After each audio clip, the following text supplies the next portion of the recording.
Bonjour à toutes, à tous. Merci de votre fidélité. En quelques versets, Jésus donne un visage à la communauté de celles et ceux qui le suivent, des hommes et des femmes dont il cite les noms. Ainsi, les femmes qui, selon la coutume du temps de Jésus, ne pouvaient participer aux enseignements des rabbins, sont présentes parmi les disciples de Jésus. Nous savons qu'elles seront les premiers témoins de sa résurrection.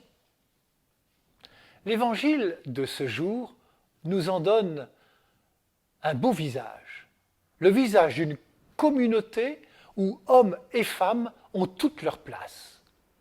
Les 12, bien sûr, et les disciples, hommes et femmes, qui sont devenus, au fur et à mesure de la prédication de Jésus, des familiers. Toutes et tous ont une histoire avec Jésus.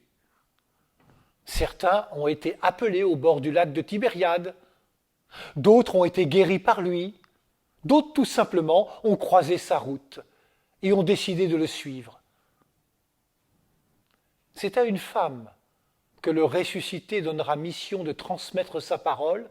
Va trouver mes frères et dis-leur que je monte vers mon Père et votre Père, vers mon Dieu et votre Dieu. Marie de Magdala alla annoncer aux disciples qu'elle avait vu le Seigneur et qu'il lui avait dit ces choses. Ainsi, elle est missionnée par Jésus pour réveiller ce qui s'était éteint chez les amis de Jésus. Jésus non seulement ne refuse pas les femmes dans son entourage, mais souvent il les défend, il pose publiquement des actes qui leur redonnent leur dignité bafouée, il reconnaît leur foi. Une étrangère ira jusqu'à le faire changer dans sa compréhension de la mission. Par son attitude, Jésus surprendra certains disciples hommes quand, par exemple, ils le verront parler publiquement avec une femme qui, plus est étrangère. Elle est samaritaine. Ils sont un peu choqués. Ces femmes citées comme disciples de Jésus ont d'autant plus d'importance de ce que, dans les livres de la Bible, tout ce qui est écrit est souvent valorise le masculin.